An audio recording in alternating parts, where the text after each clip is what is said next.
Good evening, everyone. We are returning to a public meeting, and I will begin with a statement of open meeting and public participation. In accordance with the state sunshine law, adequate notice of this meeting was provided by mailing notice of meeting on January 6, 2021 and July 28, 2021. Notice was provided to Board of Education members, Montgomery Township Clerk, Rockyville Borough Clerk, Public Library, Township Postings, School Postings, PTSA officers, Courier News, Montgomery News, Princeton Packet, Clinton Times, and the Star Ledger. The Board reserves the right to enter into executive session during all meetings of the Board of Education. It is the Board's intention to conclude this meeting no later than 10 p.m. Can I have a roll call, please?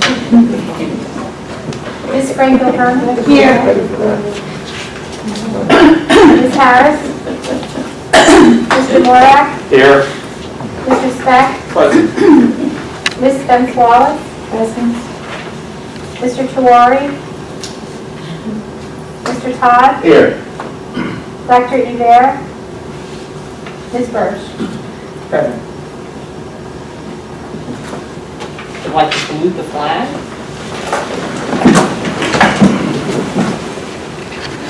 Pledge allegiance to the flag of the United States of America and to the republic for which it stands, one nation, under God, indivisible, with liberty and justice for all.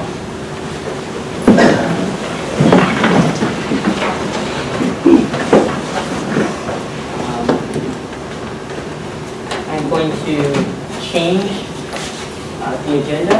It says next that we'll be doing district and board goal setting for the 21-22 school year. And I'm moving that to after 4.0 personnel and review prior to the announcements of the president. So I guess the first thing I want to say is to congratulate the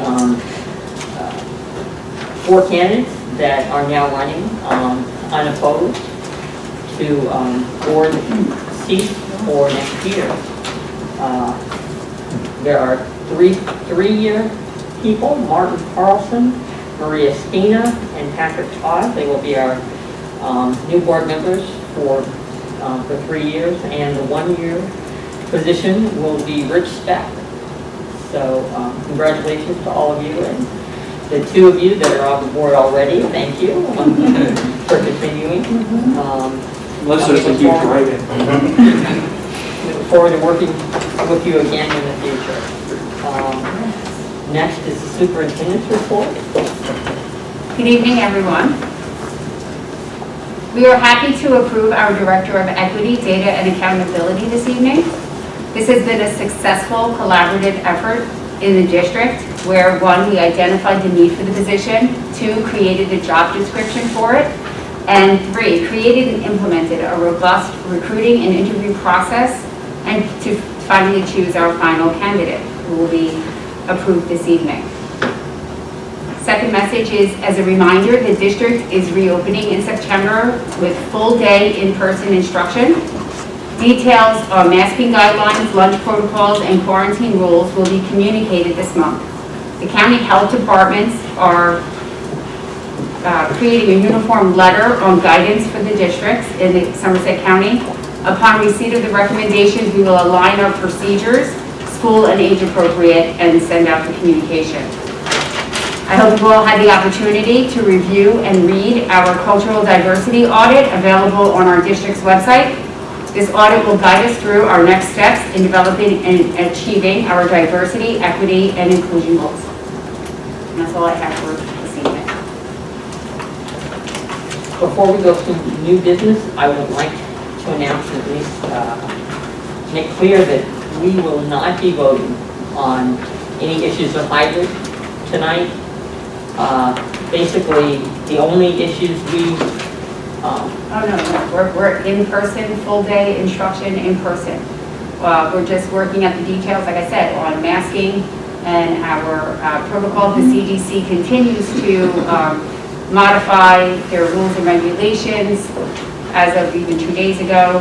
We are still waiting for the Department of Education, along with our local health departments. As I said, the Somerset County Health Departments are working together to create one uniform letter to all the districts, and we're waiting on that. And I know what the holdup is, it's that the CDC just changed again.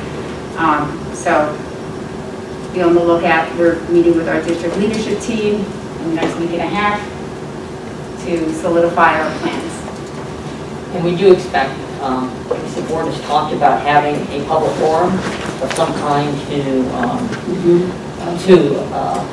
provide an opportunity for people to ask questions and move forward with that. And undoubtedly, we'll probably bring Dr. Mandelbaum back as well, and anyone else like the director of curriculum or whatever else we need to have here to talk about all of those issues. If there are questions that you have that you would like, you can either bring them up, new business now, or, send them to us so we can collect them and be prepared to present them during that forum. So now we will go to new business from the board and the public.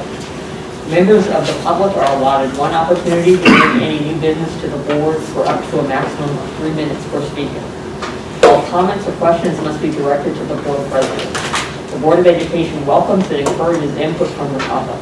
There are 2 times during board meetings that the public is invited to speak. One time is now when members of the public are invited to bring any new business to the board for up to a maximum of 3 minutes per speaker.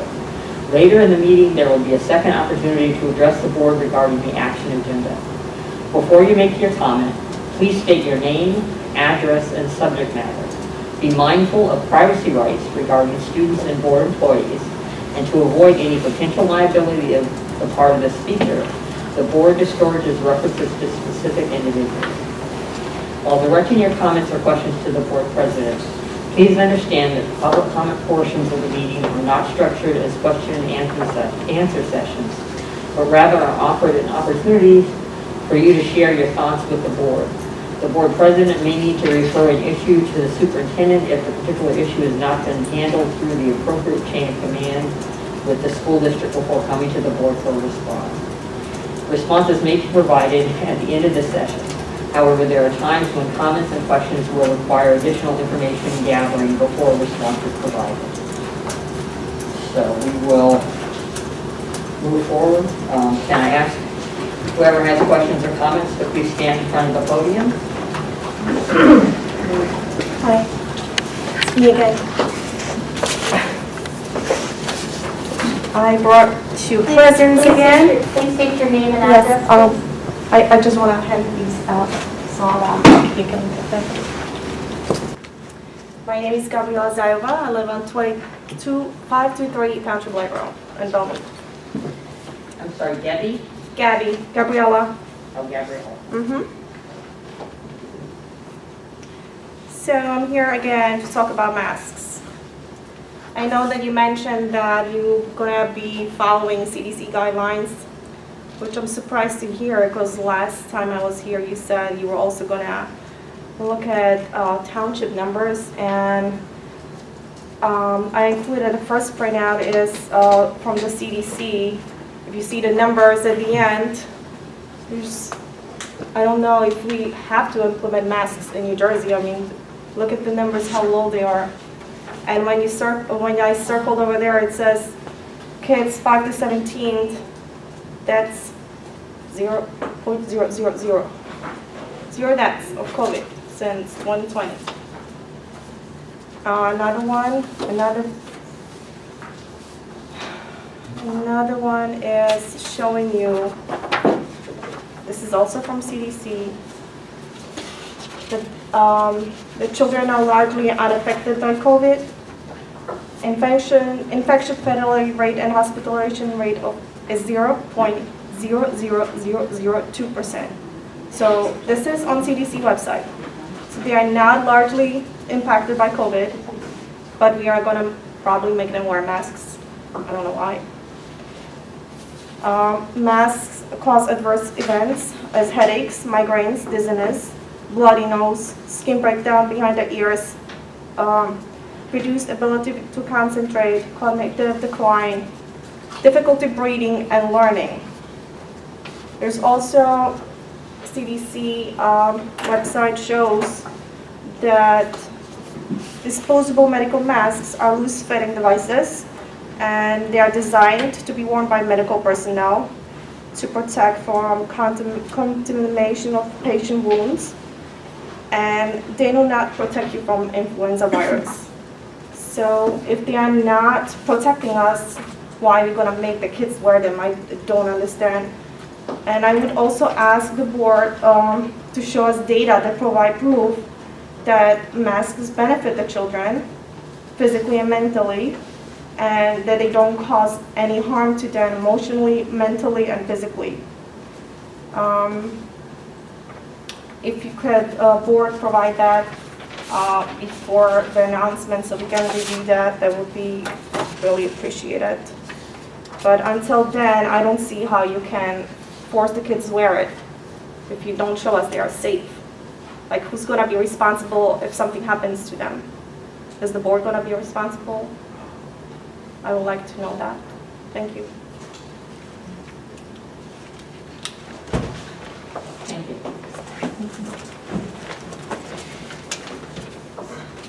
Good evening. My name is Jennifer Dressler. I live at 1001 Cherry Hill Road, Princeton, New Jersey.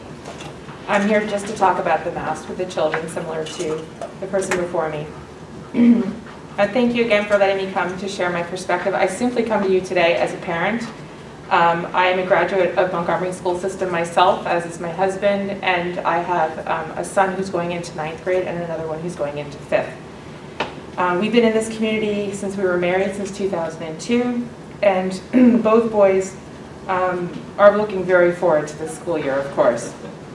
First, I'd also like to acknowledge, the board, our teachers. I had a son who was in virtual learning all last year, and I had a son who was able to attend in person at the Waldorf School of Princeton. So they managed to stay open all year, which was really remarkable.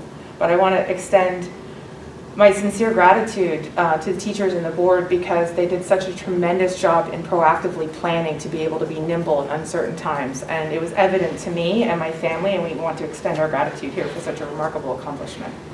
Of course, I'm here to talk a little bit about masks.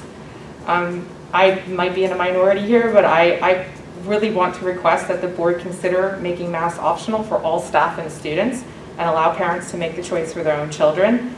I'm not an educator, I'm not a healthcare professional, so I'm not here to present data or cite news. In fact, I imagine many parents agree that navigating the mountain of media information this past year, and again, as our superintendent said, how it changes day to day, has been helpful at times, often confusing and conflicting, and even downright infuriating. So parents are feeling the same pain.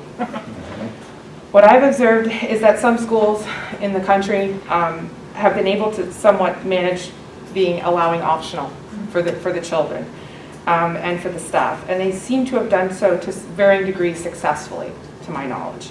And all I would like the board here tonight to consider is that we find out how maybe we could replicate that here. And I don't know how much leeway we have if we get instruction from the county or some higher level if it comes from the state.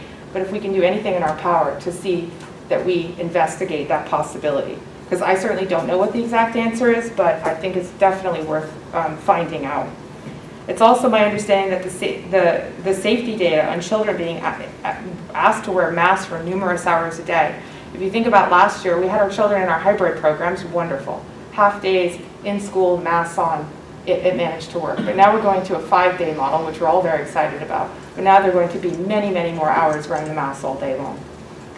It's my hope that we can begin this school year by not just prioritizing our health, of course, but also the psychosocial development needs of our children. I suggest we should consider this more than maybe we were able to last year, despite maybe what we're hearing in the news. We know that masks for some children will be very difficult, especially if very young or with special needs. We know how important it is for our children to learn and develop by picking up on facial cues from seeing their teachers and peers at any age. For these reasons, I'm advocating for our parents, students, and faculty to have the option to decide what is best for their family and their children. Thank you. Thank you.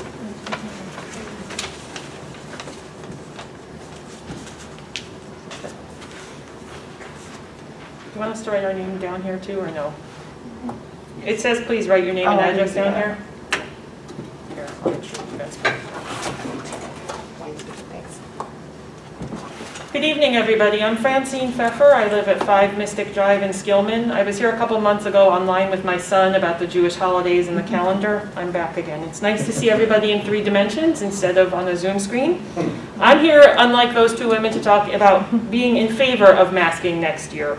I know COVID is an ever-evolving situation, and it's very frustrating, and guidance is slow.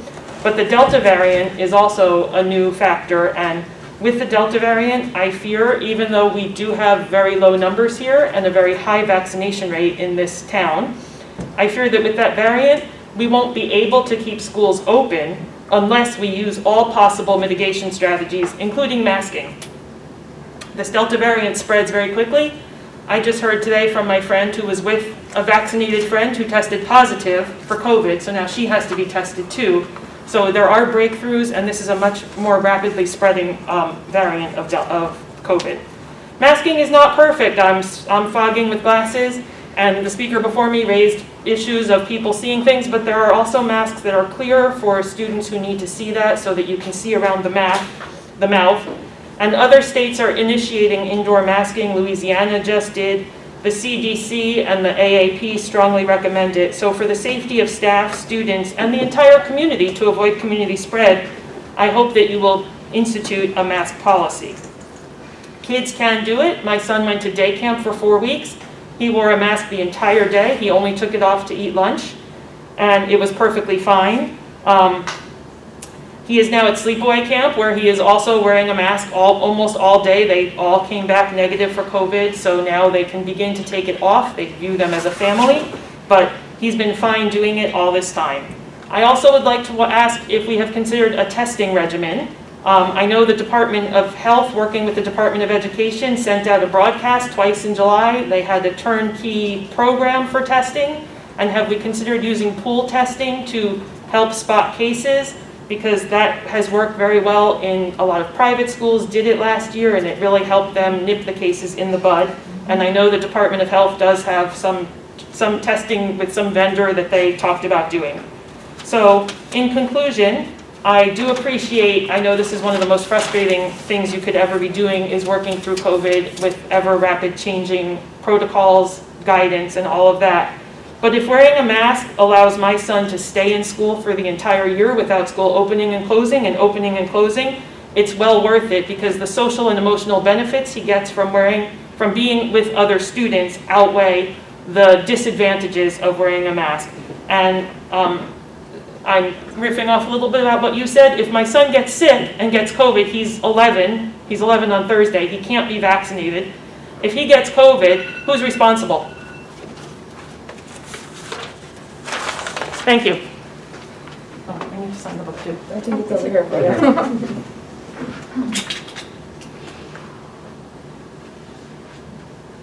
Any other comments?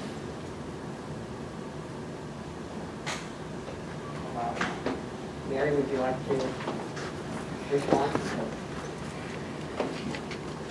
So there's two sides to the masking, and what we're going to do is we're going to wait for the health departments. We're going to look at each school as individual schools and follow the guidelines, parameters, recommendations, and come up with our protocols for each building and for our staff. So Mary, it's not like we're just taking a whole level, CDC says this, and that goes directly down to us. Our process is actually taking local health professionals, the district's school physician, yes, who has done presentations throughout the process. At the beginning of the summer, we were in green, and now we're back in yellow. And with the Delta variant, it does not look like we're coming out of yellow anytime soon. So we're going to probably tier our protocols based on our status. And the township health and the county health departments are going to be also providing better localized input to us. Uniform Okay. recommendations, yes. And then Mary, based on the guidance you haven't gotten yet, you cannot come up with a definitive timeframe of when you're going to do this, correct? Correct. Can I ask if you are considering having clear masks for lower grades like Orchard Hill or Orchard Hill Village? I wrote that down as a note. I know that they are available. We had not considered it as a universal. We thought that we were going to be perhaps done with masking before. So we are going to look at any and all options. I took a note of that. Thank you. And I do know at one point the masks with the mouth available, they were very hard to get at one point. I've seen a lot The more. sooner we look into that, the more beneficial it would be for us if we're going to make that purchase. All right. Thank you. We will definitely follow this. Not an issue going away, that's for sure. All right, next, we have committee representative reports. We'll start with student representative, but we don't have one, I believe, until the fall. Next is the MTA report. Good evening, board members, members of the community. Jim Dolan here, president of the Montgomery Township Education Association. I guess we officially made it through one in-person meeting without a mask, and here we are again. So if that just tells you some things really change, and they really do. So right now, as everyone alluded to, all eyes are on September. What's September going to look like? And everyone, I know parents, students, teachers, all staff members are really anxious to find out what's going to happen too. And I know that we will work collaboratively on this to make sure that we're doing everything that's best for students and staff to make that happen. So wherever we land, we'll see. But student safety and having a great school year is what we're all looking forward to. We plan, and the plans keep changing within hours and days sometimes. But we must continue to plan, and our school leadership teams are continuing to plan because there are unique situations that happen in each building based on the age level of the students. So that is busy, and everyone's collaborating at the school level at this time. And the week of the 16th, we will have a district leadership team. We'll be discussing a number of things, and that will be one of the topics as well. So we're looking forward to that. As Superintendent McLaughlin also mentioned, I'd like to celebrate the appointment of our new equity and data candidate who will be approved this evening. I personally was involved in the process, along with our MTA equity chairperson, Mr. Max Rodriguez. Mr. Damian Papa put together a wonderful interview process for round 1 and round 2. We had so many superb candidates come through. We had a diverse pool of a panel as well with administrators. Thank you, board members, for being there too. We had association leaders. So across the district, we had just a widespread variety to really be a part of this interview process. So it was a great, successful process. I was happy to be a part of it myself. And the hardest decision came at the end because we really had some amazing candidates, and it was how do you pick the best of the best. But I know we picked an awesome candidate, and I'm looking forward to working with that candidate once officially approved. So that's pretty much it for tonight. The summer is usually a little slower than normal. If masks are the only thing we have to talk about, we can focus on that one topic. Usually there's a whole handful of things that we have to do. But that is a very important topic and something that we're all going to have to live with, whatever that decision may be. So thank you.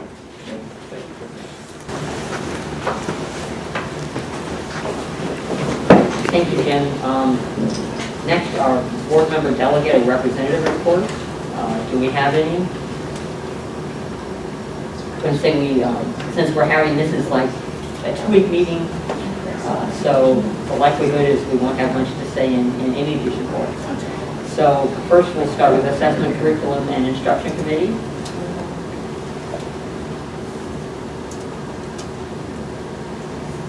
Zelda? Oh, good evening, everyone. I dozed off with my eyes open.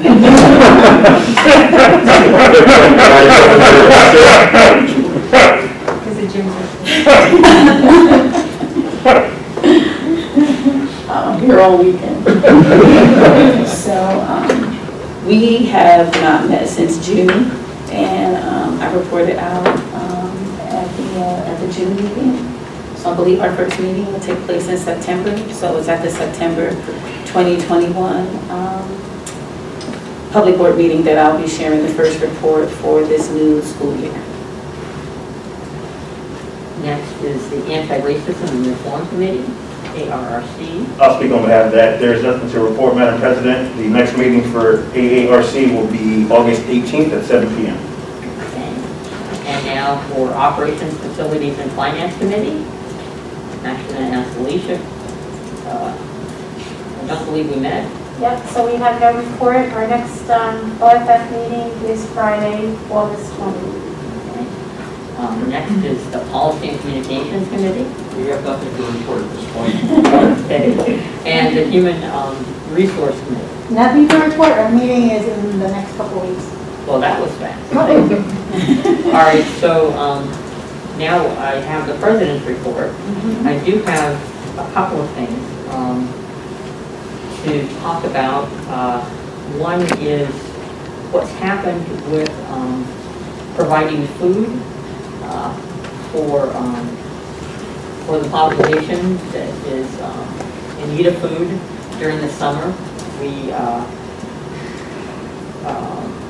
had received a letter earlier with a concern for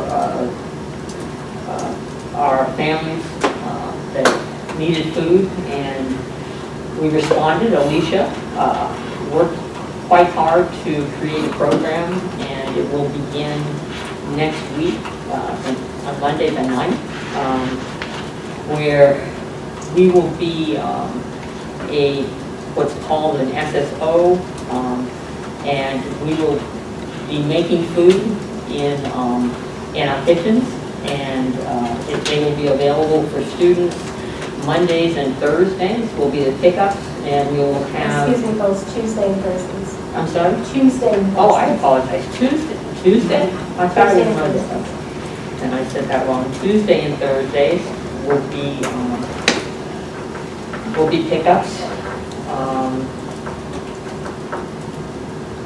And they will be at Blue Spring Road, as well as at the high school here.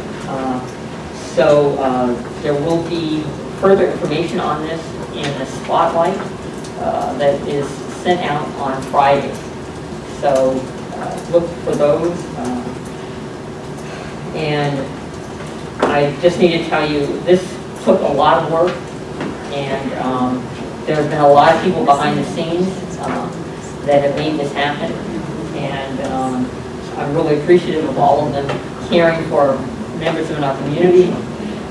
In particular, Patty Kay and James Gillespie from Chartwell, Ellen Robbins, Melissa Lister, Janata Neiman, and the Montgomery Township in general. They actually lent us their cars for this week. So thank you to all of them.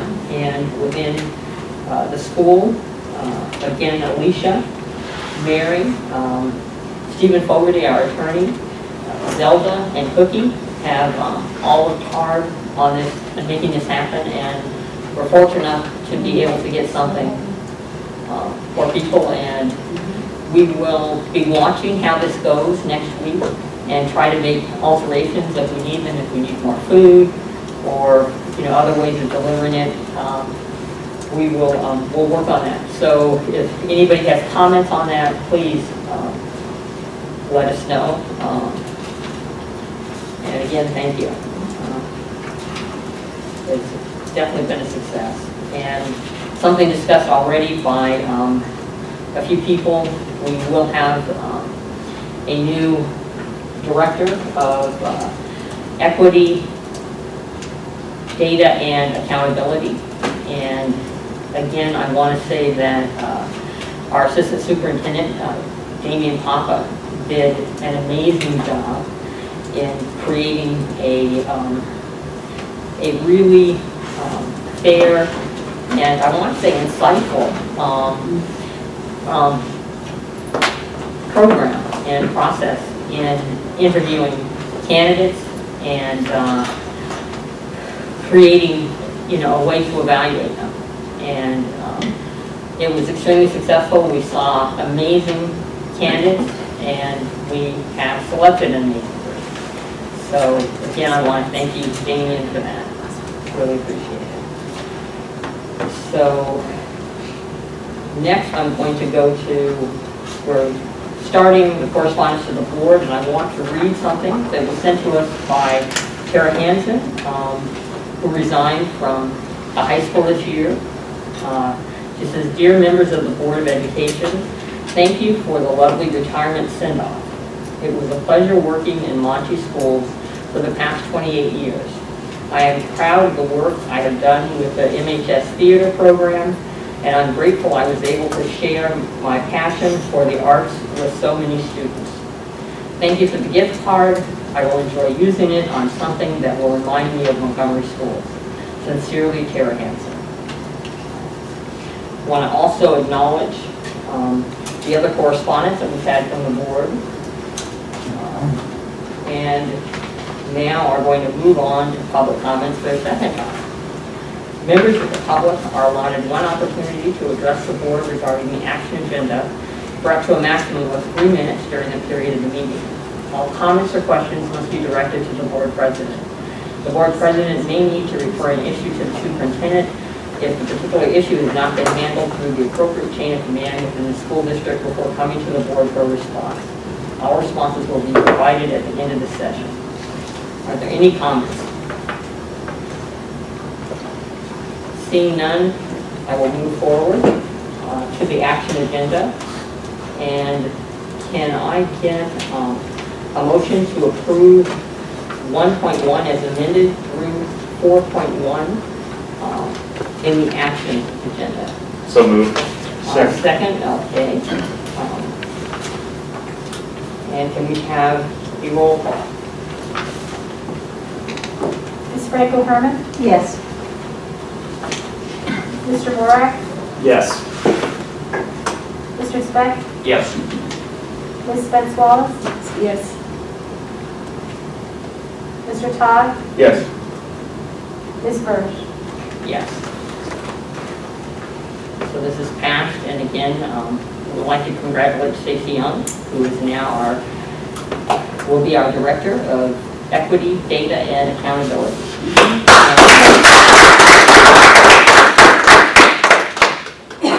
We look forward, she's actually away, and we look forward to having her come and speak in the future. So next, what we're going to do is start what it says is district and board goal setting for 2021, 2022. And basically, this is the beginning of just a discussion about the goals. We will not finalize anything tonight. It's just the start.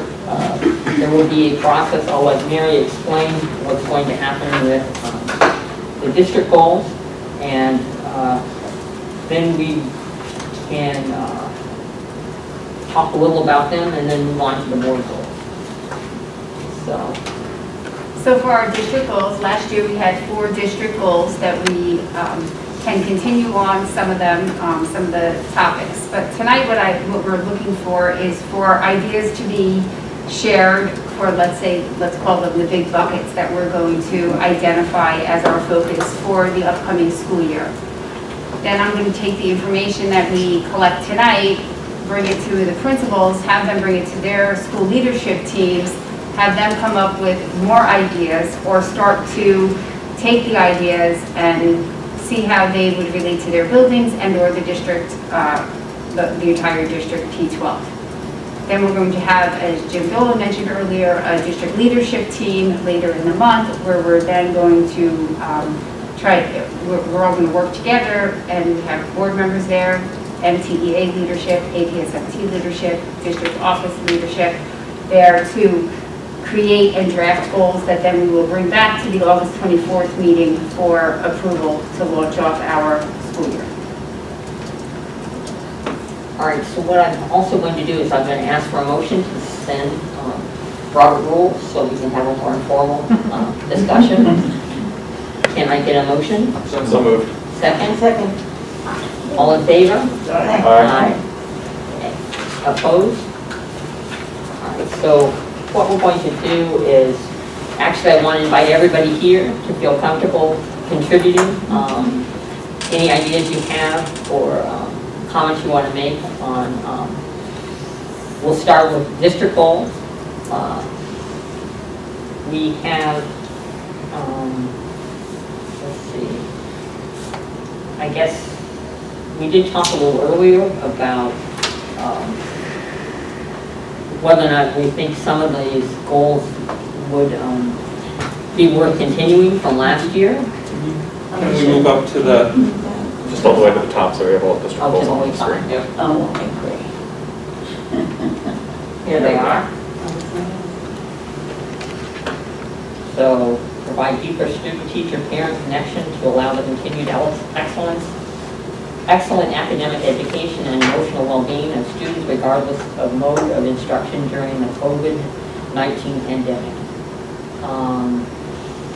So to me, that would fall under the bucket of social emotional learning, which I think is critical. And I think we can maybe enhance that goal, and I'm just throwing out ideas, to include how we are going to address any kind of learning or social emotional learning, academic learning and or social emotional learning gaps that students may have present upon in September after being, for some of them, out of school since March of 2020. So that's kind of like the big bucket of social emotional learning. Does anyone have any other ideas for this first one or other aspects of it to discuss? Or? I mean, I was hoping we wouldn't have the goal this year with COVID-19, but it's staying. However, the instructional mode of instruction is going to be full day in person. I'm going to keep saying that. Until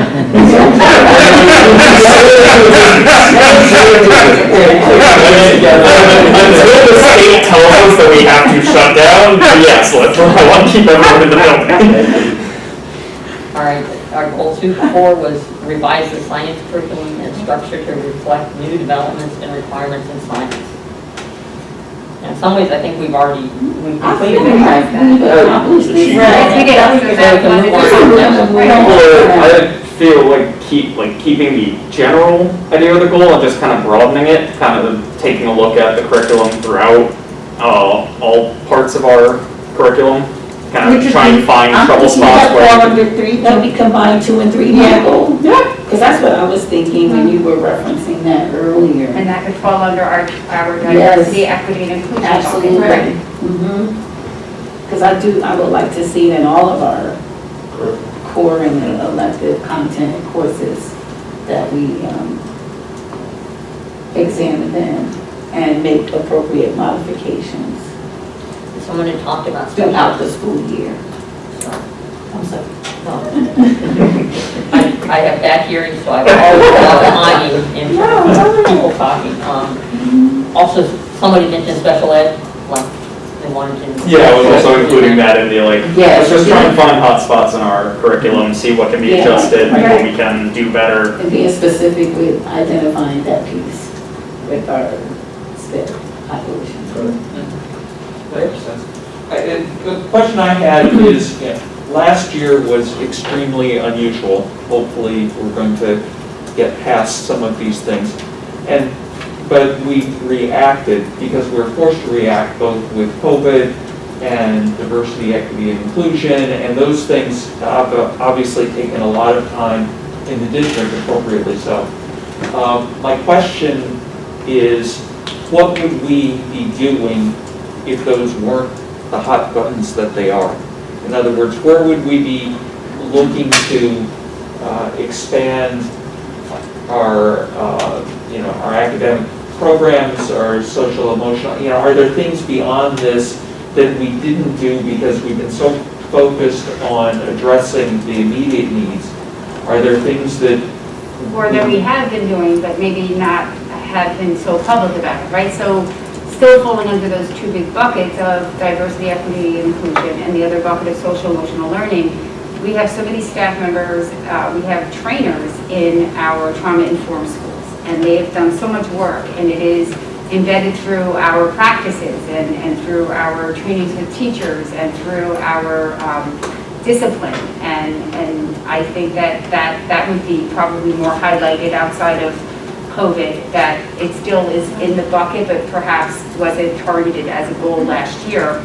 But we can align that with anything that we were going to do for the learning loss and the social emotional, right? So you know, not losing sight of, you know, the fallout from COVID, let's say, and yet still picking up from where we have always continued on, but maybe communicating it more to the community so that they know that in addition to putting out the fires every day of COVID, we actually have sustained programming that we've been enhancing and working on. So That's what I'm trying to get to, you know, is to look, well, like, what are we not focusing on, because we've been so focused on some of these immediate things. And so I agree with you that some of the other programs that we actually have been implementing, but maybe there's other steps we want to take. All right, Francine, is your hand up or? No, No, okay. I'm just Let's playing with see. my hair.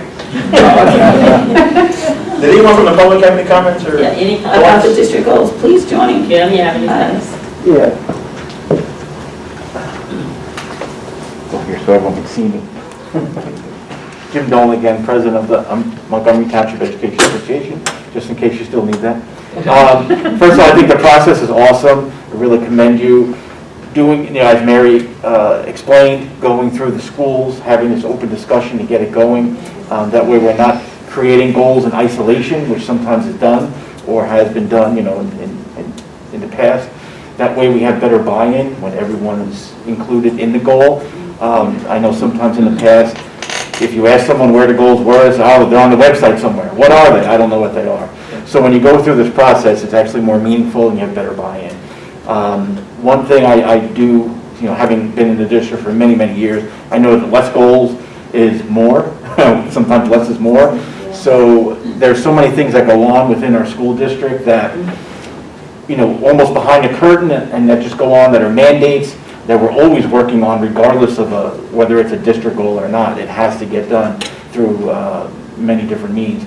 So there's always work that's happening and pushing us forward. So you know, district goals, sometimes less focus on them and just do them really well. And I think we kind of condensed what you talked about. I'm in total agreement with that. Just working on equity, working on a social emotional piece, and that, you know, those are broad enough to really cover everything that we need to do this year, given the history of COVID and then whatever this year is going to bring. And I'll reiterate, Mary said, we're going back September, full-time, just in case anyone missed that one. Got the in-person part. In- In person, full-time. I obviously have not said it as many times as Mary. So, you know, I'm in agreement with that, and I think those are some really good things. And it may look slightly different, and that's where we have the beauty of our structures of collaboration, where each school can kind of hone in and say, what does social and emotional look like in this building? What does equity look like in this building? Because obviously, at elementary and at the high school level, it will look different the way it's implemented, you know, based on the age of the children and what's developmentally appropriate. So I'm all for it. Sounds great.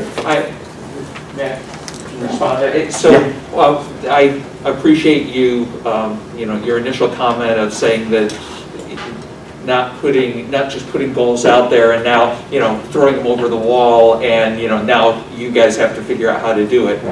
I think that fits into the labor management collaboration. You mentioned collaboration. And one of the challenges we've sometimes had is the collaboration model works really well within the district, from the administration to the teachers to, you know, that. We've talked about the school leadership team and the district leadership team. We have a well-defined process for that works well and was invaluable last year through a number of these things.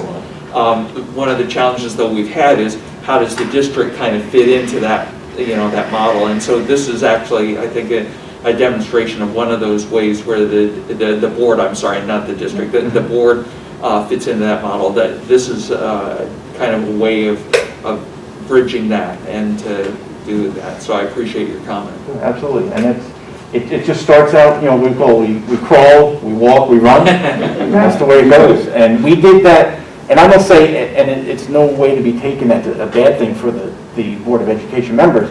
As a DLT, when we started that many years ago, we got to do the same exact thing.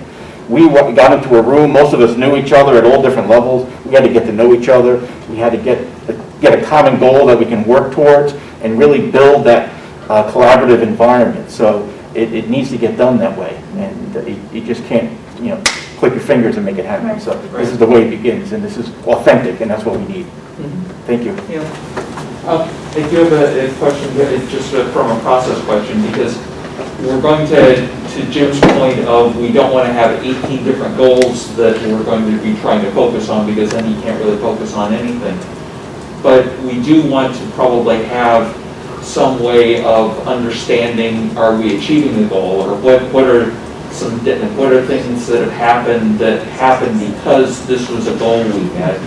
And so are we going to, once we go through the process and we kind of all agree that these are the goals that we want to focus on, is the process going to be that there'll be action plans developed as part of that? Yes.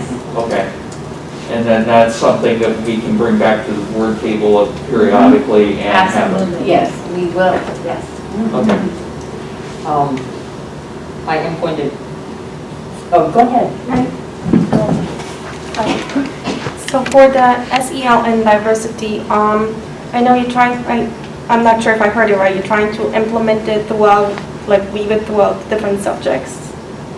And if yes, like for religious people that want to opt out of certain things on SEL, will there be a way to do it if you're gonna implement it throughout different subjects? Can you explain why people would opt out, like social emotional learning? I'm talking more about gender issues and things like that. I'm sorry, what? Gender issues, and when it comes to these things. Like there will be religious people that would like to opt out. The classroom discussion is being around gender identity issues. But we would either, you would have to have that discussion at the building Yeah, level. I feel like that's a and building based on level the thing. New Jersey Yeah. standards and the curriculum and, Separation of church and state. yeah. It's a state Yeah, I funded think we're also building. going to have to talk to our attorney and see how that goes, because if they are legally, like based on legal rules as to what's accepted, I'm not sure how we. Let's make a note and come back to this. Yeah. So they're like, this is a, Let's stick a pin in it. Yeah. So. And that's assuming that the goal is going to have something to do with the curriculum that we're not quite sure yet, right? Right. Right now, we're just talking about the. Right. Right. yeah. That's a great question, Gabriella. Thank you for that. Thank you. So, go ahead. I just want to add very quickly, I'm very glad to hear you talking about trauma-informed care. That's great. I just said to Jim, social emotional learning, well, this part I didn't say to him. I think that starting next year, social emotional learning is going to be the most important thing. For those of you who don't know me, I work in public education as well. And social emotional learning is going to be extremely, extremely important. But what I said to Jim was, how do you measure it? It's really hard to measure, to your point about success. It's one of those things that I always feel like it's got to be, the measurement is so difficult, but I applaud you for talking about that as a very important goal. And I love hearing trauma-informed care. That's great. Yeah, that's the problem with having goals, in general, is how do you know, and especially if it's a longer-term goal, what was the baseline that you're trying to, move from? And so those are part of the challenges. Yeah. So I know another thing we talked about wanting to do, and COVID has slowed it down, is a strategic plan. Yeah. I don't know if that's something we still want. Would it be put in a goal or not? I don't know, just something to think about. Also, something that came up during the interview process is that we probably need to revise our mission statement and even possibly the vision as well. In the past, we've done that through strategic planning. So is that something that we want to do and combine them all, or is this something that we want to be done on its own? Does it need to be a goal? Does it need to be, encompassed under, enveloped under anything that we have here? So it's just something to think about. Also, I went to a conference today, and there was a state conference and got excited. One thing that they talked about really doing was more of like an audit or an evaluation of your curriculum.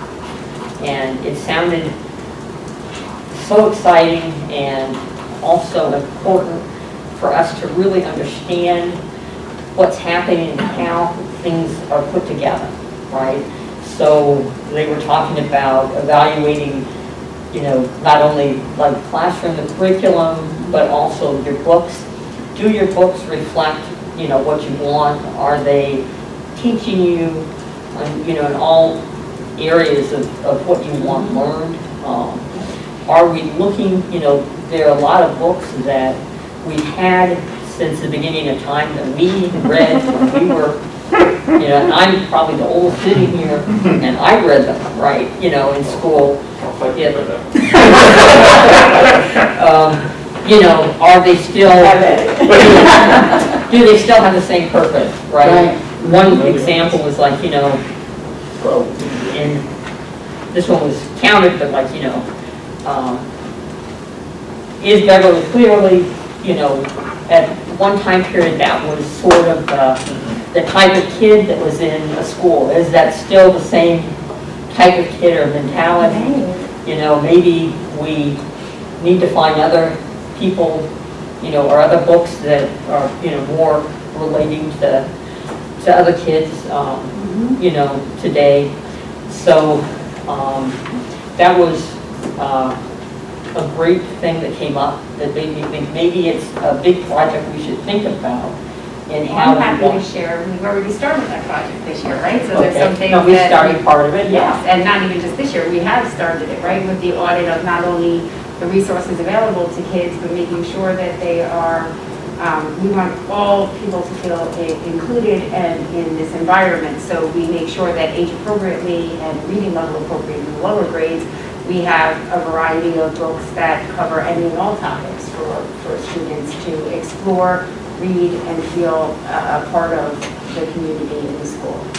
And I believe it was shared out at ACI at one point, correct, Damien, last year? Yeah. So maybe we can do something for the Yeah, board or the yeah, public? and we continue to do it, right? Right, And so not only the and- curriculum and the resources, but also looking at better ways to bridge things between the schools and the articulation across the curriculum, so.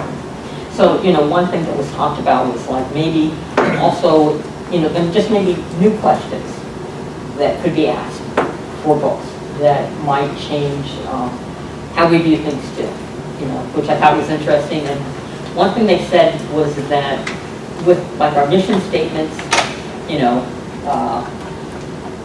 portrait of a graduate and goals, and maybe what we do is we look at them with a question mark at the end, right? And see how that makes us review it and whether or not it really works on all areas for what we've done. So they're just ideas, but they were interesting, different. I hadn't thought of them before, so I just want to share. I don't feel like a goal for a strategic plan this year. I feel like that's a very large goal to add on to what we're doing, especially since we're essentially in pandemic part 2.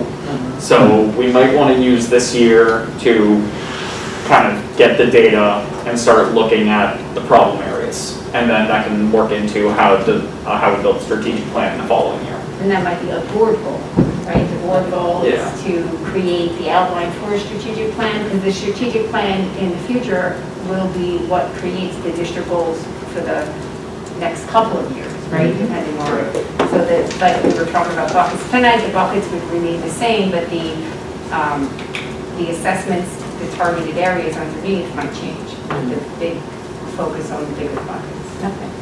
To your point, like we might move the mark every year after we attain certain data points, move to another one underneath the same umbrella. Yeah, so Michael, is your comment about the strategic plan just that there's so much stuff that we're still carrying over that Yeah. would be difficult to do? That just having a goal for to make a strategic plan this year might be too much. So Right. this year should be about collecting the data, finding out the weak spots. That way in a future year we can build a strategic plan. Yeah, I think that what I'd like to see is know the process, in other words. And as you said, kind of, if we, whatever ideas we have for data that we want to collect that would lead into the strategic process, maybe it's a matter of reviewing what happened in the past as far as the development of strategic plans. I think the last time we used an outside consultant for that. You know, I guess I'd like to, and so maybe it doesn't need to be a goal, but, you know, our strategic plan now is fairly dated, and so I don't want to kind of keep on kicking the can down the road. I'd like to at least start the process and figure out how that goes, whether it's a goal or not. It might be a board goal, right? Could be a board goal Yeah. to start collecting, that's a good I'm idea. sure it can, it can. I think Because it's it's really all Create a yours, strategic really. plan, to create the plan itself, like to get it all organized. Can we do it, because isn't it yours to do? I mean, that's the only thing. Well, the district needs the board support. But we do it The together. resources Right, and- it isn't necessarily just on the responsibility of the board as the stakeholder group. We do it together with various stakeholder groups, and it's all encompassing. So I like the recommendation of identifying what those gaps or problem areas are that Michael's referencing.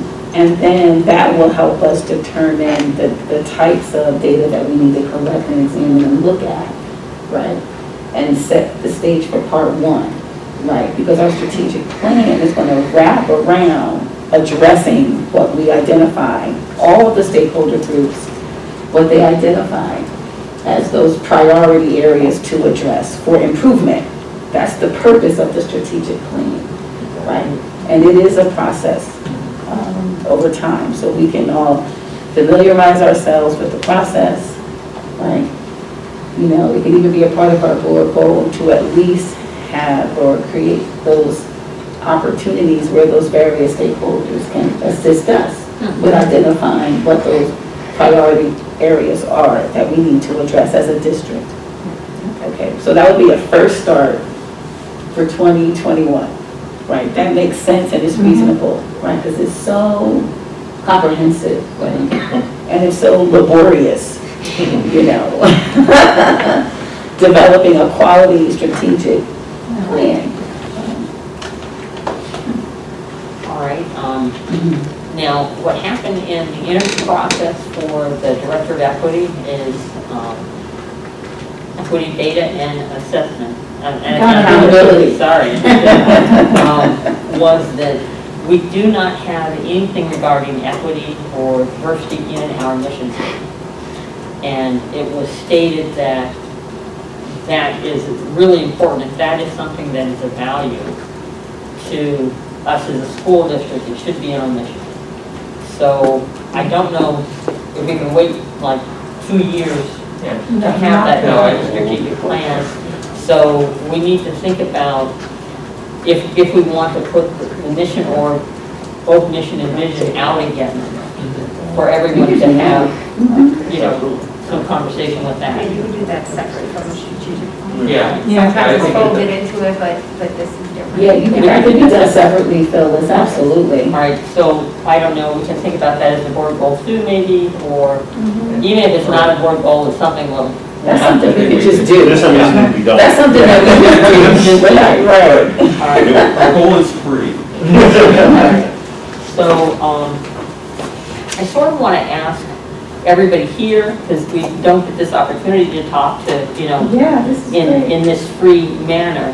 If there are just any other issues or concerns you have for the district that we need to think about, and then put in, you know, Great, we have a hand. Go ahead. I have Francine. one. I will tell you, so my son was in fifth grade last year, right? So there's this whole thing about the math process. And someone said to me that the upper middle school has lots of electives, so I went and looked on the course thing, and I noticed this wording that said, to avoid, in the spirit of diversity and to avoid whatever, we've removed the term honors from the math in upper middle school, right? And so while that's a nice thought, my fifth grader came home from school saying, gee, you know, if I place into pre-algebra, that's the smart math. And he was so worried about these tests and about placing into the smart math, which he didn't make it into, which he ended up being okay with, but whoever thinks that taking the word honors off a math class is changing the dynamic needs to rethink that, because there is so much pressure around that math placement process. I really think that is something that people might need to look at and consider what we're doing to kids when a fifth grader is coming home saying, this is the good math class, and if I don't make it into that math class, I'm not going to be in the smart class. And so I don't really have any, I don't know exactly I don't know where to go from after saying that, so I'm going to stop there. I just wanted to bring that to your attention. That's a larger issue because that directly correlates to the issue that we've been dealing with science. Because you're not in physics, oh whoops, you're not keeping up with the peers, oh wait, you can't do the pre-calculus for physics, well, so that is an overarching issue that we have to navigate. And I know tracking has gone back and forth over time, it's good, it's bad. I was tracked in school and I knew in 7th grade that I was in the smart class because of who the other kids were in my class. We all knew it. And it happens, and I know it's out of vogue, it's in vogue, it goes back and forth, but I just think that starting in 5th grade is a little young to start having kids identify themselves that way. Smart or not. A problem with psychologically, the problem with that is they're always going to do it. They do it when they're 5, they do it when they're 8, they notice differences and be like, oh, I'm not as good as X. So it's a culture issue. It was a layered approach to that process. So it was so much more than just removing the label, right, to removing honors. There were some scope and sequence, other curricular, manifestations that were considered in that. And while we recognize and know To whether allow you're an educator or students not in not, honors classes have access to the same, Right. that's exactly what you're saying, to have access to the same Mhm. standards and the same topics and units. I understand all that.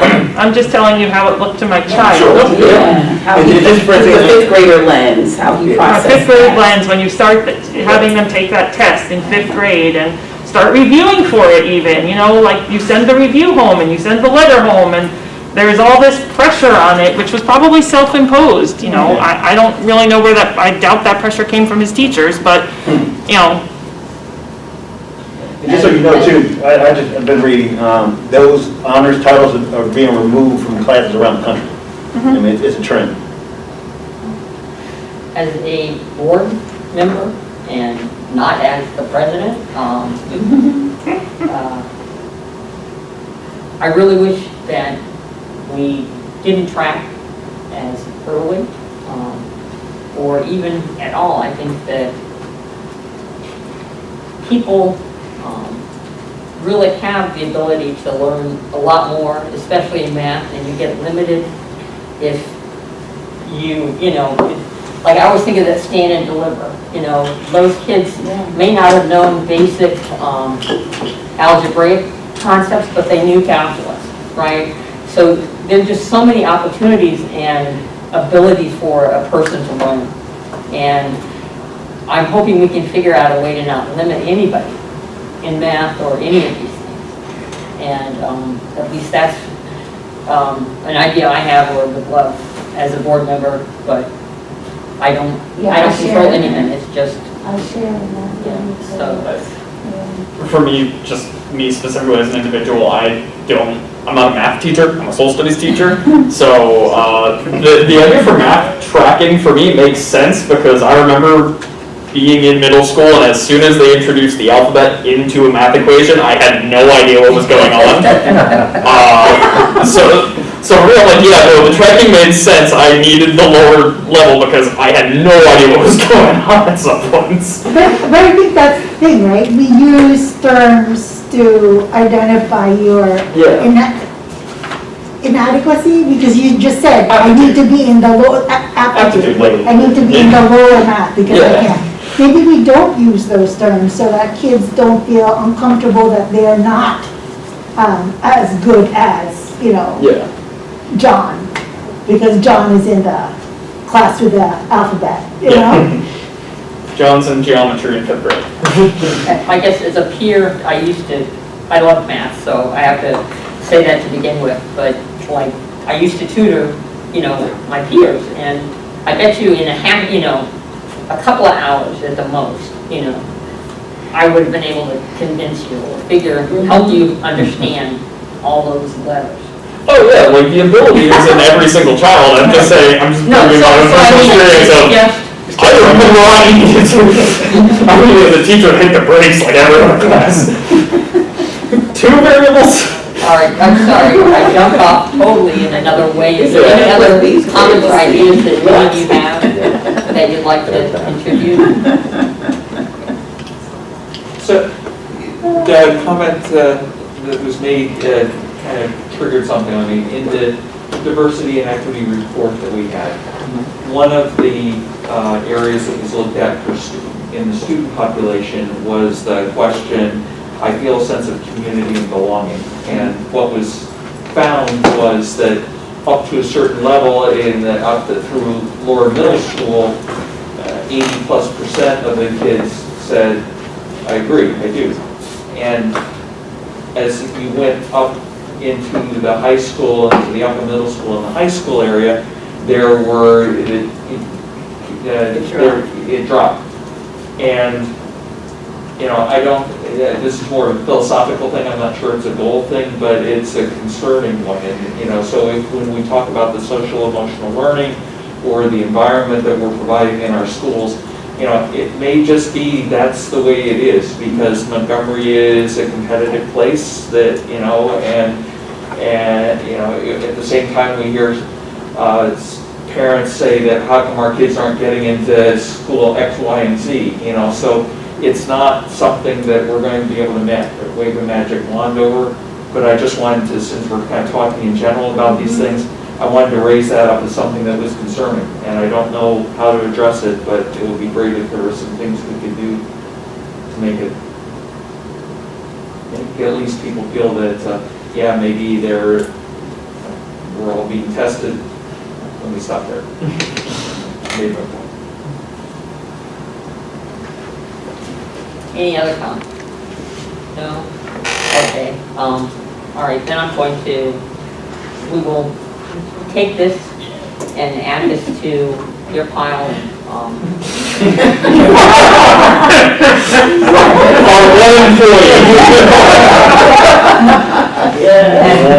so we'll bring it up again next time we come back. All right. We love you, Mary.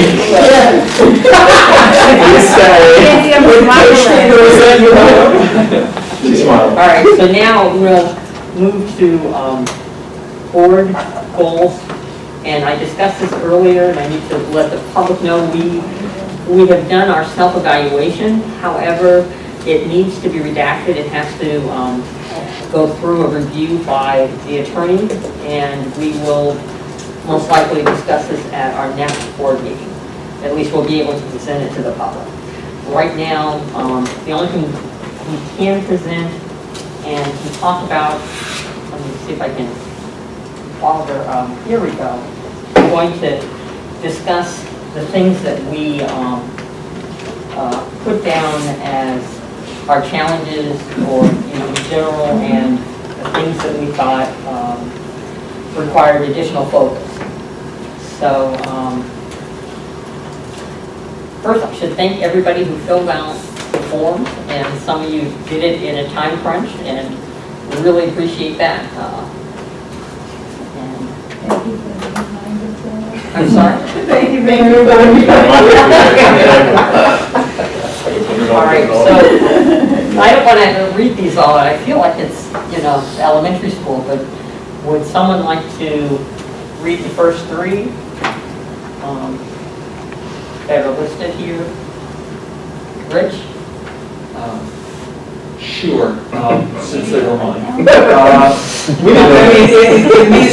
way I took this as I was filling this out was partly as far as the development of the district goals. Kind of, what are the areas, what are the things we've had?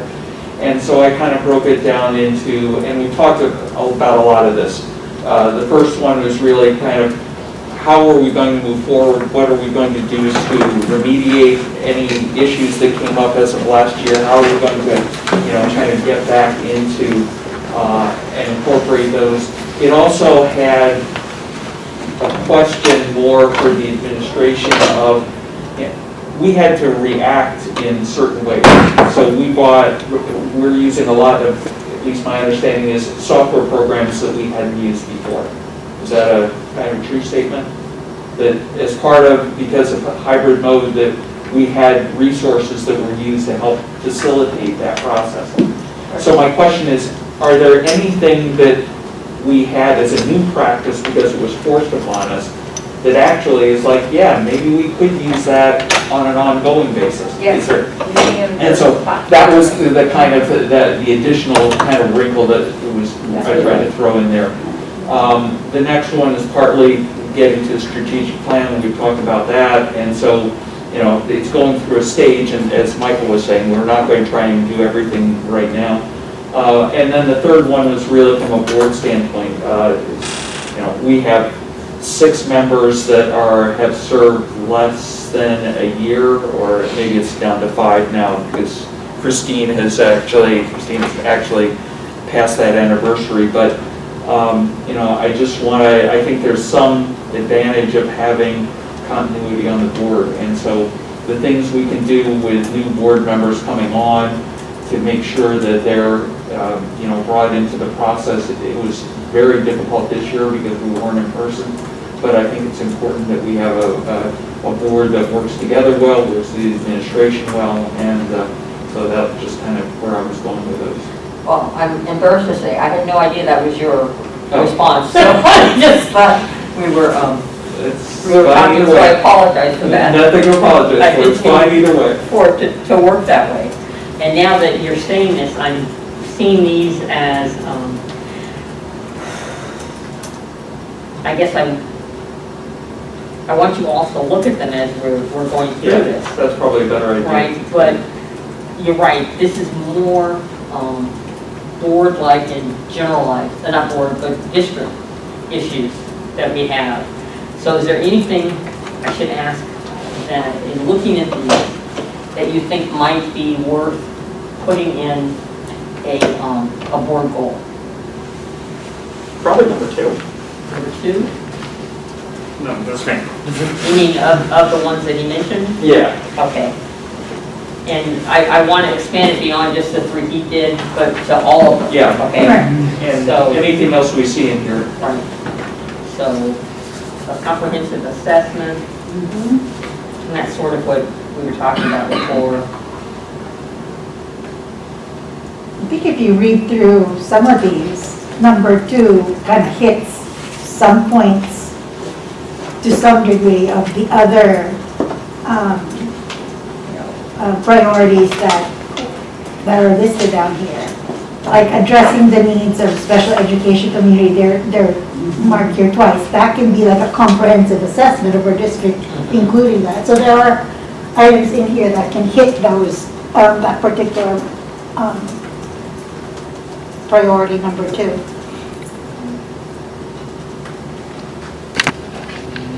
In the next set, there's quality of teaching, quality of curriculum, and are there areas that we want to address there, or is that really not really as much of a board goal? We have the ACI committee, and I guess where I'm going is that I'm not sure how often we talk at the board table about student outcomes, about things. And again, it's partly because we've been thrown into logistical challenges this year that, I mean, we obviously talked about how with COVID we can maximize student outcomes and address issues that came up.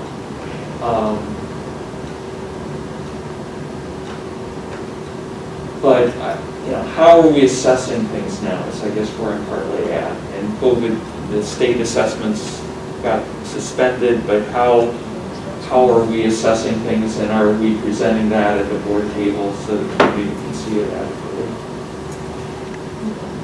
So I sort of see that still under 2. We're all looking at, the assessment of everything. Yeah.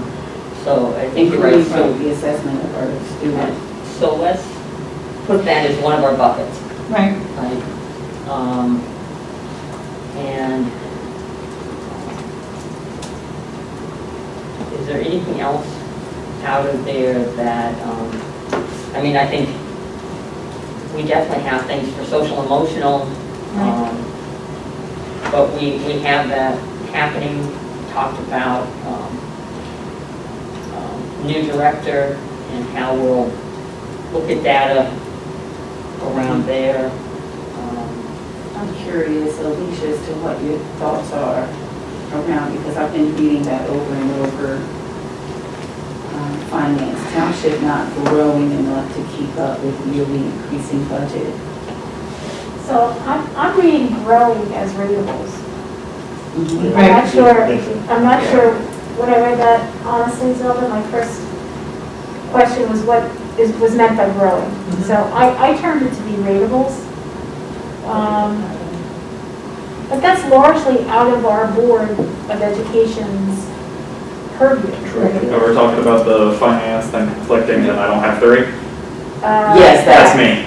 And yeah, I didn't mean in terms of that, so not much we can really do, but I do see it as a challenge with the community with budgets increasing every year. We briefly discussed, but we never went into depth about it, so thank you, Michael, for. So, yeah, I'm just not sure what we can do about it, because it is a lot out of our hands, Because it is the circumstance of where we are, but we don't really have control over it. So Alicia, with the developments that have happened, first of all, the one up by Pike Run that's kind of almost complete, and then the ones that are coming in down towards the center of town, do you have any sense of how ratables are changing, if at all, from that? I get a sense that many of the buildings that are being developed and built are 1- and 2-bedroom buildings. And if you look through the demographic study that was done by the district, the demographic noted that it's mostly the 3-bedroom community homes that really drive the schools. Okay. So I know that we've registered over 300 students so far this year. I don't have a number as far as how many have left. And New it seems like students, our first and our obviously. second grade is growing. Okay. But I don't have a sense as far as what that means for our community as a whole. Okay. We as a district might want to consider perhaps another demographic study to see what impact that would have on our enrollments. But as far as state aid and the quote-unquote growing of the district, that's really out of our purview. Yeah, I'm more asking, and maybe I'm going off from the planning side of it, but, actually, we had a lot of 1 or 2 bedrooms that didn't have kids, but actually they were taxed, so it was a rateable, that would actually be a positive to a certain extent, I would think. Right, but remember with each of those communities come increased sewer, come increased expenses that were never there to begin with, you know what I'm saying? But I could, we as a board could absolutely invite someone from the municipality to discuss the impact of the building on our Board of Education, and that might be interesting. I don't think that's been done in a while. Then you have a new proposed development over the road. So, Alicia, Oh, yeah. you're this, like Mary. That's right. Literally around the corner. Well, it was actually, since you brought up finance. It's flying off the shelves, you know, and so, since COVID, which wasn't part of the best practice, that made it look like more stable, and I think a lot of people moved something. All right, In the next section, since we're talking about finance, I just want to mention that there were things in the next section about board as a policymaking body, which kind of gets more to the board goals perhaps, where it did talk about some finance-related things. So I don't know if anybody had comments where are on you those. on that? At the very bottom of the first page on the printed one. Number one. Oh, so can we go up a little higher? Is that right?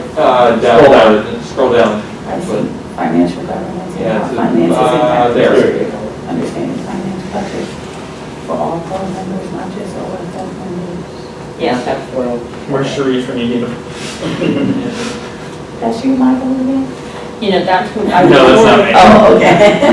That to me is I- kind of related to your number 3, developing, how do you develop an experienced and cohesive board? And the Right. requests here include, you know, understanding the budget, policy, editing. I mean, that's all part of, you know, number 3. Yeah. So what we And then- And it goes to training too. And it actually does get into a board governance issue to a certain extent, because we work in a committee structure. Not as a whole board. And that is a board of the whole, and we do committee reports when we've had Right. meetings.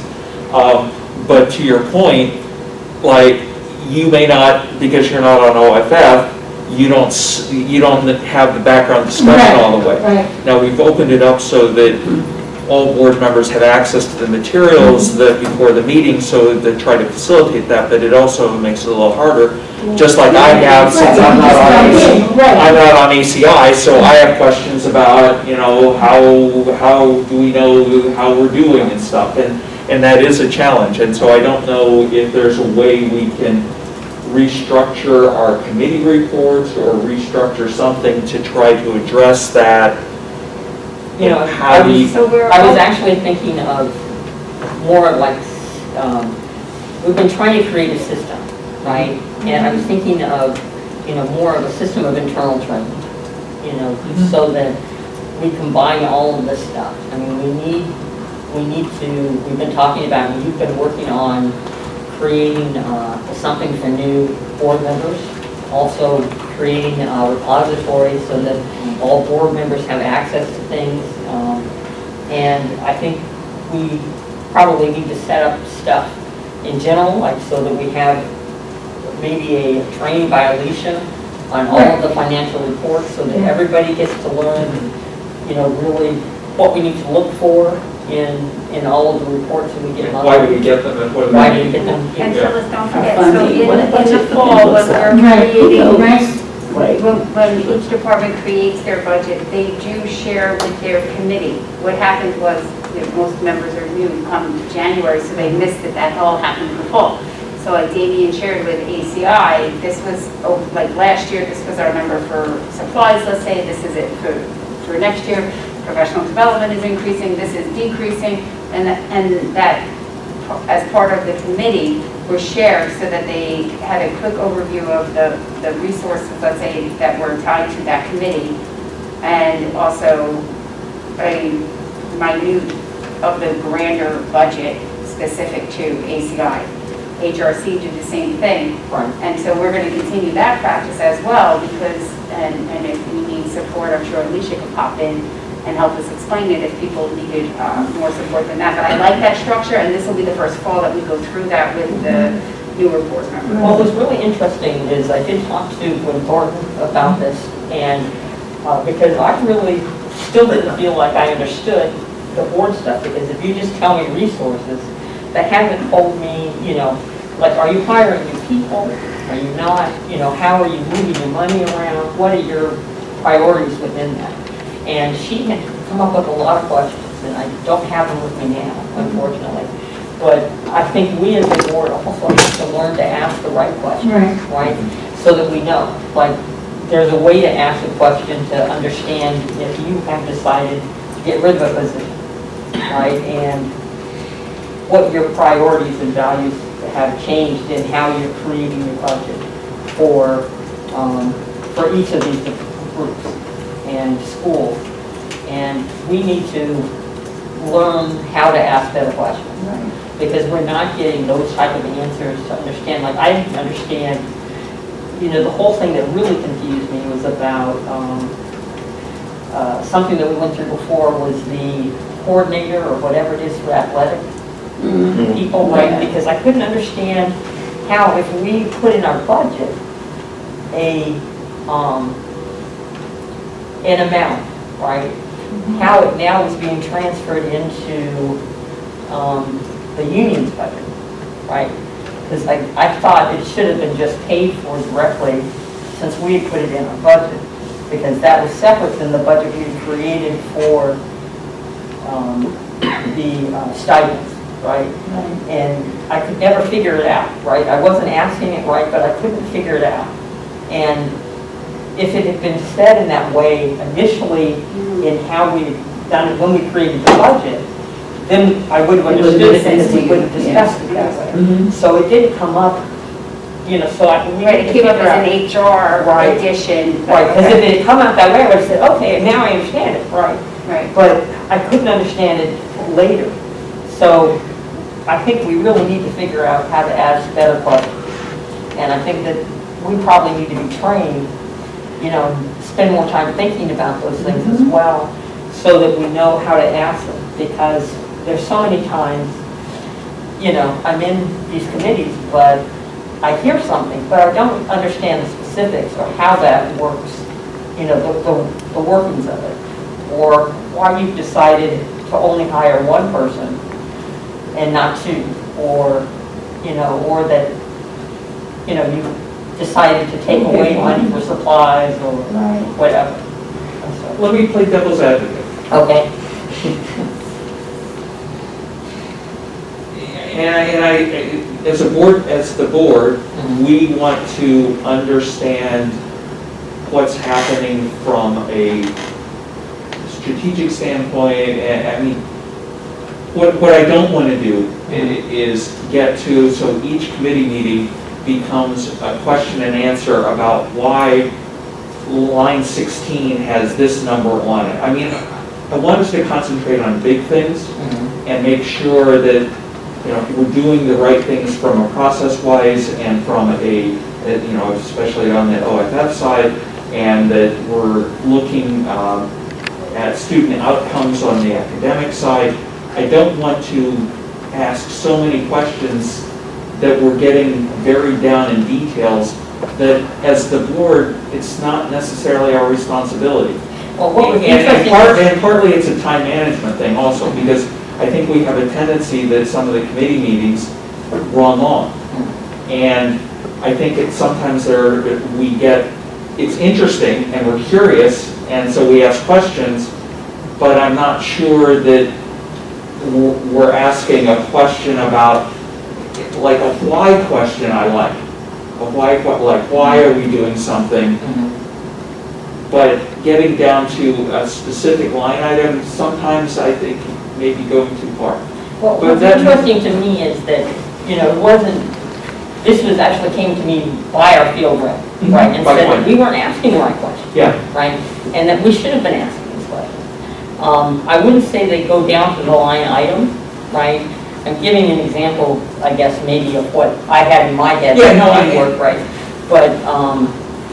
But really that we needed to understand the purpose and why they made the decisions that they made within the budget, right? And that to find those things out, we did have to ask, are you hiring new people? Are you taking positions away? How or why you're spending the money the way you want? And to me, I guess, at least in the way that she was asking it, it was more generalized. I don't think it will go down to the line item. Yeah, no, I'm just saying there's a balance there. Right, of course. I agree. There always is in everything, right? But I think we still need to figure out, make sure we're asking the right questions so that we can be responsible. I think. So I feel like that just leads us back to the board goal that we had this year of create communications plan in collaboration with district leadership and within the DOE. I feel like that is what we were coming down to is a restatement of this past year's Okay. board goal. All right, so do you think that may be a goal we want to keep? Yeah. Yeah. Because I mean, we can also just put last year's third one and mix that in there, because it's train viewing members on diversity and inclusion. So we should And we're gonna be do training members on training communications. For the tier 2. Yeah. That, yeah, I like that. All right, so we think that's. And I that's think good. that, I know at least with the ACI committee, the focus is on process as well as outcomes, because students and parents' experiences, resonate and help to, increase their motivation, contribute to their identity, and how they function and operate, each and every day. And particularly for students, that really is what is most meaningful and powerful in educating children. Not necessarily that, a kid, graduated high school with a 4.0 GPA. So I know at least with ACI, we're very proud of that balance that we offer. So those questions and answering periods during that meeting, and we do a pretty good job, right, Damien? Of adhering to our scheduled time. There were circumstances, but we've all agreed if we had to go over 15 minutes or 30 minutes. Because we're all just so passionate about these conversations. And it really is vital, right, to the success. So success is measured in more ways than the outcome. And we really examine that during those committee meetings. Do we find that most of our committee meetings are going too far, too long? Definitely too long. Okay. I feel like that's in part from us getting off topic, because we all like talking to one another, so in parts it's getting off topic, and two, it's just been getting really long with COVID because it's virtual and we keep hitting Right. tech problems. I think you also have to understand that before, we would meet twice a month, Right. right? Now you've changed everything to once a month. Uh-huh. So we now, what we usually did is we would, Twice a month for a full board. for a full board, right? But we would also then have twice a month for these committees as well. The committees would be twice a month as well. As well. Okay. Because you would have a committee meeting in between each board meeting. So those things, we may need to consider going back to twice a month. So I just want to take a step back with the question of the length and committee notes. Okay. Like for a new board member, you just jump in and I feel like you expect to catch up really fast. But I need to know the basics, like what is what from a year ago. Because when you were in the meeting and you're talking about something that happened in June, like I have no idea, so I'm going to ask questions. What happened in June? And then it becomes a long conversation.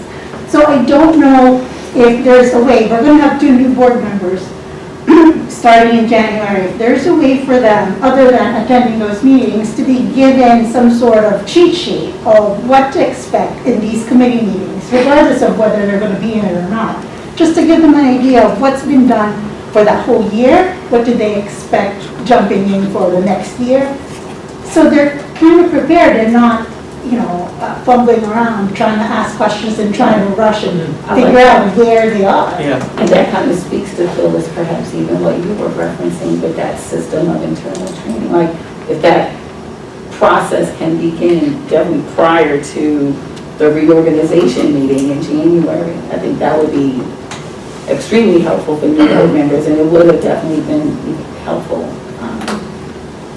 for us. Maybe the board book would have, the board book that is given to the new board members, maybe we can have tabs for the committees in there too, and just a quick explanation of what's been done the past year and, what's the goal for next year. But a So they have that.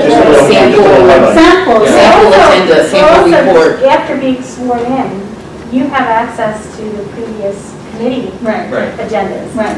So, if I'm a new board member and I was just sworn in and I'm now on OFF, I think I want to go back a year maybe or 6 months and just read some of the committee notes. I may not understand it. Right. There may be a lot of information that I don't Thank you for understand. coming. So much. Thank you so much. But that's for the committee you're going to belong in, but if I want to know about everything else, like I won't be able to digest everything Right. all at once. Maybe a small little snippet of what the other committees are doing would be helpful, and then I can go, oh, this is interesting, I'm going to go in here and take a look and want to find more about whatever it is that you see in that little summary. So basically like a one sheet, this is what the OFF does. These are the highlights from 2020, 2021, 20. The past 2021. Previous year. Yeah, but who's going to put 10 it? votes. I mean, the real problem is So who's gonna that, do that? the board members already I'm saying committee chair. are overstaffed. What are you saying? The ask of the administration is going to be asking a lot as well.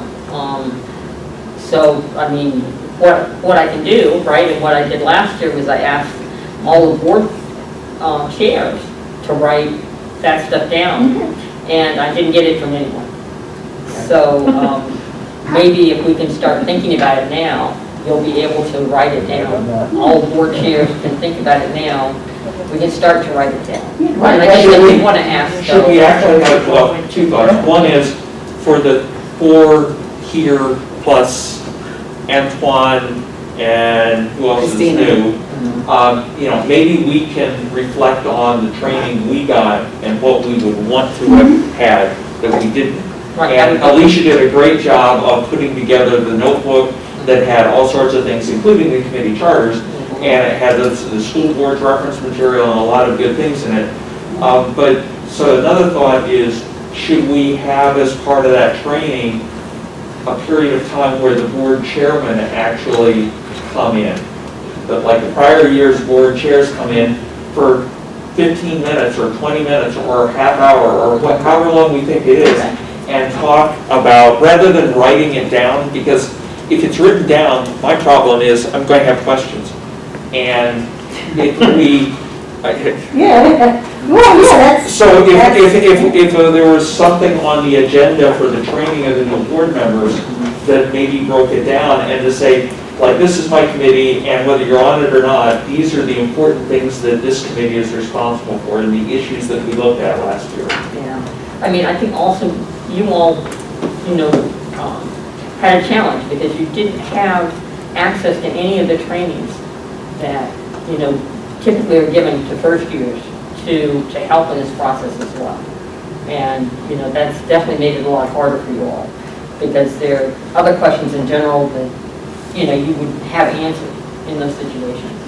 I guess I also want to ask, we tried something different this year and invited you all to come watch these committees before they started, to give you at least some help in this process. Did you find that helpful? Yes. Or is it not worth doing? Yes. I would like to see that, Okay. a best practice. Okay. for the board. That's a good I would introduction. like that to be a best practice for the board. You need, shouldn't be, I don't want to be after it. I'm going to,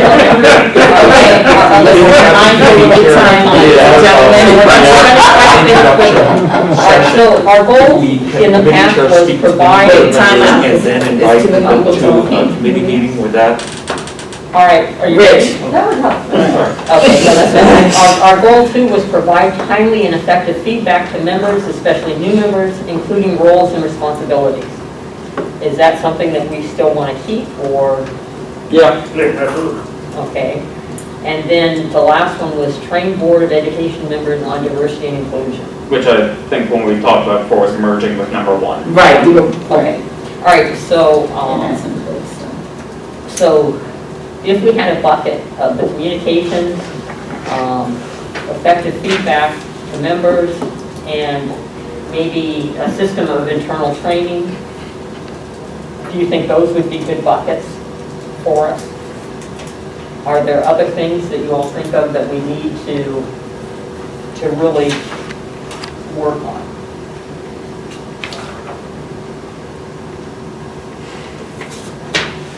I think those are three good, solid buckets, and everything else can kind of fit. kind of wrap around those Yeah. three. Yeah. I do think, one of the things that we don't get a chance to do, and I know everybody's tired, Escape rooms? but what? What'd you say? Michael didn't say anything. You know it. Someone wants to go home. What did Michael say? Escape rooms. Michael wants us to go to this escape room. But, He's scared.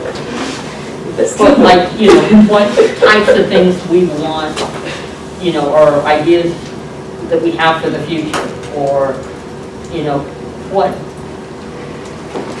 goals or visions we have as to where we would want the school to be, say a year, 2 years from now, or what type of, you know, those type of things, the broad visions. That's big Yeah, vision there. that we rarely have a chance to talk about, that help us actually support what we're going to do in the future. I mean, part of it now is a little different because we're collaboration, Yeah. and, you know, I know there's a way to bring everyone together, to sort of have some of those goals, but in some ways, I mean, we also need to think about, you know, we have a community, and sometimes the community's desires are very different than what our responsibilities are, you know, or, you know, do we want to educate people on things like that? Do we also want, you know, I'll tell you, when I came initially on the board 4 years ago, one of my goals was definitely to increase the quality of what we give, you know, increase the variety of what we are able to do, you know, to make those progressive changes in education.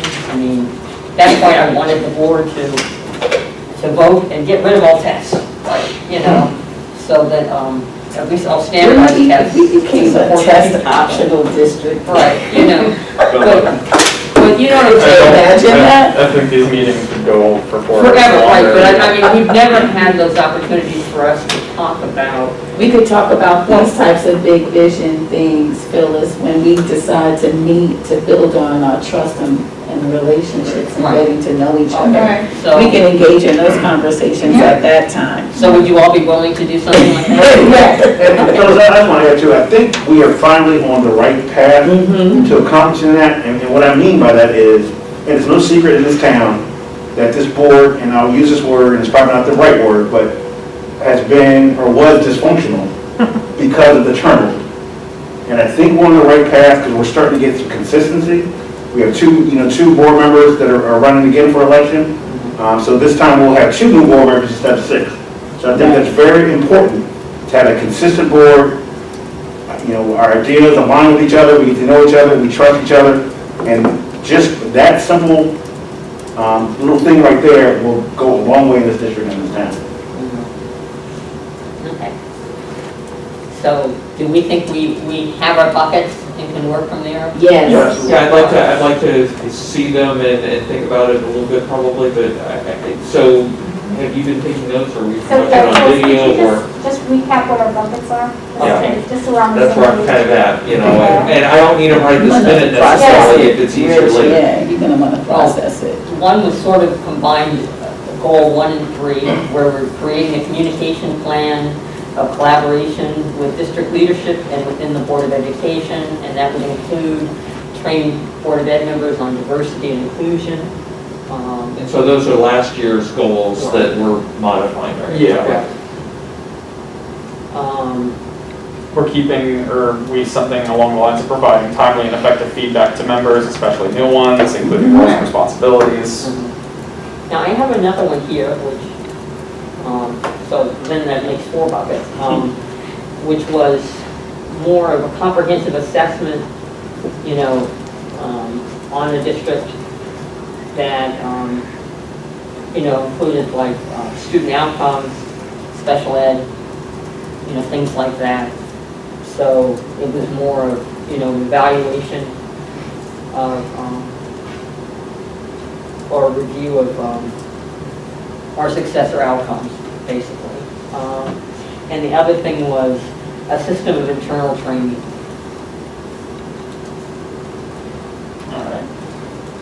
Yeah, we had a member of the public, Mr. Lynn, come and when we had the board open session, wasn't, you know, a formal board meeting like it, but he had said, how do you know you're doing well? Yes, You know, exactly. and it's like, Very okay. simple, but really powerful. Yeah, exactly. You know what I mean, and so maybe that is part of the big picture type items. That to piggyback off Phyllis's comment, that an exercise someone I worked for was, okay, what you know now, if you could write the press release that would go out a year from now, talking, yeah, what would it be? And, you know, that's, if we can kind of keep that in the back of our minds as we're working through this, that, I'm not saying that that's a goal, but, you know, if we can think about it in that way, I'll feel good, because then we're looking at the whys and the bigger picture type things. And I also want to, when we talk with the administration, we need to be clear what our expectations are. So if it's, you know, I want to understand the whys, which I think is what you were saying, like, why is this versus that? And rather than me imposing what my preconceived notions are, is I want to understand, why did you pick this versus pick that? So, I'm going to ask Zelda if you all, I don't know if you, will revisit, Amy, revisit about the audit, or, you know, labeling classified. Yeah, well, yeah. So, so I think we're looking good for now. If we can get everybody to add their comments on this, or if you are excited and want to try to draft something yourself, that would be excellent. And then we will move this towards committees as well, and work on them as well. Any other suggestions you have, Mary, or anything else you'd like? Alicia, Mary? Sounds good. Sounds good. Okay. All right. I don't think there are any announcements for tonight. We'll have another meeting on the 24th.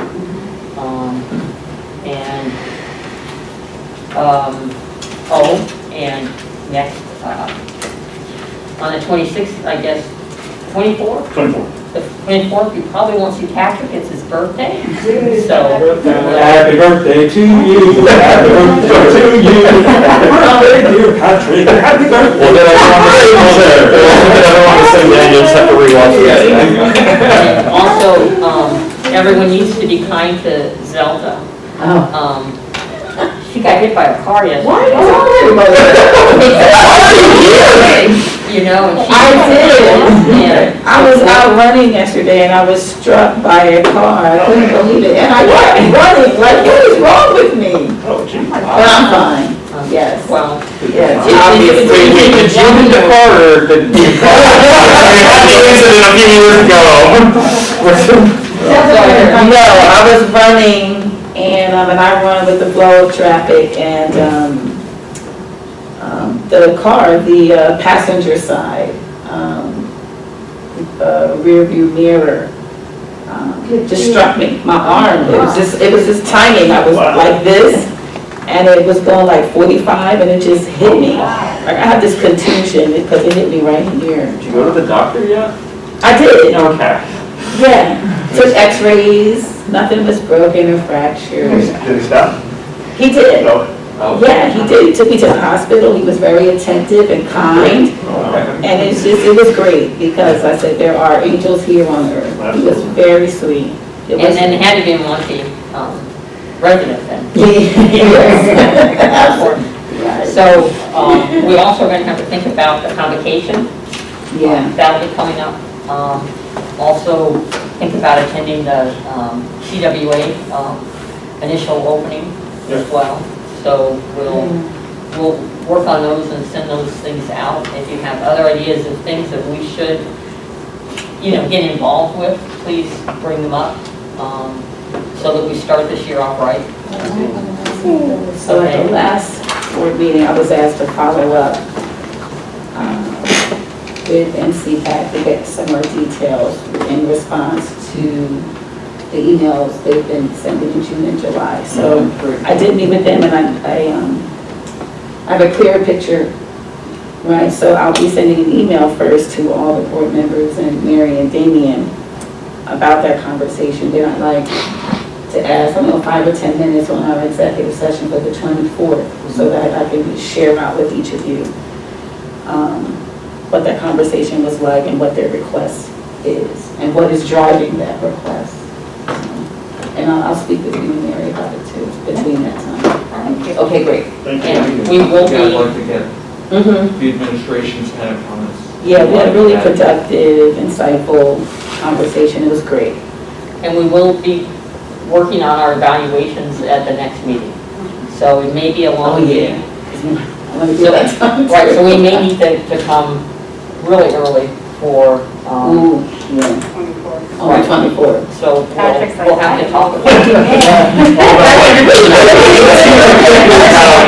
When it's not coming, I don't know, we can see if we want, do we want someone to come as well? I mean, I think that what we're gonna have is we're gonna have a lot to do in just reviewing, the material. So, and I've gotta also see if I can get everything redacted by the attorney for both of these now before we start. So we'll see if that's even possible. If it was not- more of a question, I think whatever. I will see if it's Whatever available. works, Okay. and it's the right thing from your perspective. All right, so can I get a motion to adjourn this meeting? So moved. Second. Second, all those in favor? Aye. The meeting's adjourned, but before, I want to thank everybody and their patience and staying, and thank you for coming, and thank you for wearing the mask. And it was fantastic to see everybody.